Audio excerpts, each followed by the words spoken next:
Viivis on tasu rahalise kohustusega hilinemise eest ehk sanktsioon ja selle rakendamine sõltub vaid võlgnikust endast, kas võlgnik täidab oma rahalist kohustust korrektselt või mitte. Viiviste üldine rakendamise võimalikkus saab alguse sellest, kas lepingus on viivistes täpselt kokku lepitud või tuleneb viiviste nõue seadusest, kui selles pole kokku lepitud lepingus. Lepingu puhul peab viiviste kokkuleppe sisaldama täpselt 2 olulist asjaolu. Esiteks, kui suur on viivise määr, seda väljendatakse protsendina, tavaliselt kas viivise määr päevas või aastas. Teiseks, millise metoodika alusel viivist arvestatakse. Kui aga viivistasu kokkulepe sellisel kujul puudub, on võimalik viiviseid nõuda seadusjärgses määras, mis tuleneb võlaõigusseadusest.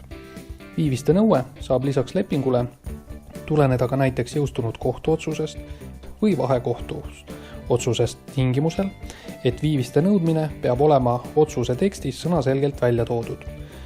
Kui viiviste tasumise nõuet eelloetletud liiki otsustest pole, siis viivist tasuda ei tule ja seda ei saa ka nõuda kohtutäitur. Viivised lisanduvad võlale senikaua, kuni need on tasutud ja viivised võivad lisanduda seega aastaid, kusjuures viiviseid võib nõuda ka kohtukuludele.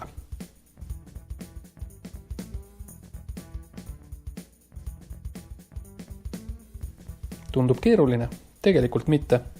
Kuidas viiviseid täpsemalt arvutada või kontrollida teie vastu esitatud viiviste nõuet, selgitan järgnevate lihtsate näidete läbi. Selleks on vaja 3 liiki alginfot. Esiteks on teada vaja algsummat, millelt viivist nõutakse. Üldiselt on selleks alati põhivõla summa, intressite, viivisteta, leppetrahvita või muude selliste lisasummadeta. Laenu- või liisinglepingutes on selleks saadud laenusumma või krediidisumma. Sõltuvalt lepingust võidakse viivist arvutada kas kogu põhivõla jäägilt või kui tegemist on kuumaksetega, siis kuumakses sisalduva põhiosa suuruselt. Niisiis sõltub algsumma igakordselt vastavalt lepingu tingimusele. Teiseks on vaja teada viivise määra suurust, mis samuti tavaliselt on lepingus välja toodud. Kolmandaks on vaja teada viiviste arvutamise perioodi. Teadmiseks, et viiviseid hakatakse alati arvutama makse tähtajale järgnevast päevast. Perioodi peab arvestama siin nüüd ise päevade täpsusega. Võtame ühe praktilise näite. Kui teil tuli 10. detsembriks 2018 tasuda kuumakse 100 eurot, mis koosneb 65 eurost intressitest ja 35 eurost põhiosast, siis viiviste arvutamisel tuleb teil aluseks võtta ainult 35 eurot ehk põhiosa suurus. Millises suuruses osadest kuumakse koosneb, leidub tavaliselt samuti igas maksegraafikus. Oletame, et antud juhul oli lepingus kokku lepitud viivise määr 0,1% päevas. Ja lähtume viivitusest näitena 25 päeva.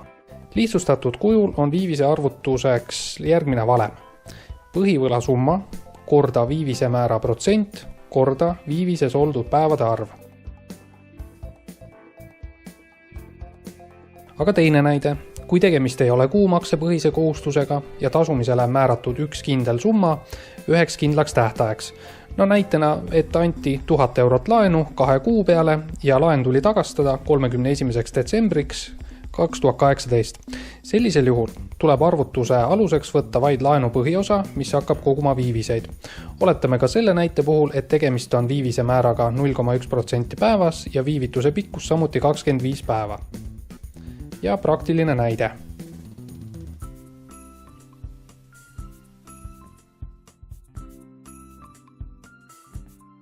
Kuidas aga teostada korrektne arvutus või ise kontrollida, siis ütleme teie vastu esitatud viivise nõuet? Kõige lihtsam viis on selleks kasutada internetis kättesaadavat tasuta kodulehte. Siin sisestate põhivõla summa, määrate ära perioodi alguse. Kui soovite arvutust kuni tänase päevani, jätate järgmise lahtri tühjaks. Kui aga soovite arvutust varasema perioodi osas, peate ära määrama, millal toimus põhivõla jäägi tasumise kuupäev. Kui teie olukorras on viivise määr kindlaks määratud lepingus või mõne otsusega, millest enne rääkisime, siis märgite ära fikseeritud viivise määr ja sisestate summa. Kui pole määratud kindlaks viivise määra ja tegemist on seadusjärgse viivisega, siis jätate selle välja tühjaks. Vajutades arvuta, kuvatakse teile viivise summa ja arvutuskäigu nägemiseks vajutate järgmisele nupukesele.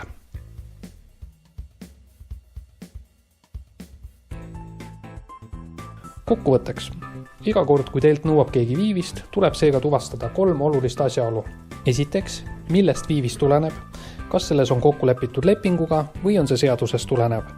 Teiseks, millise põhivõla jäägilt on arvutus teostatud. Kolmandaks, milline on viivise määr. Ja neljandaks, milline on viivise arvutuse vahemik.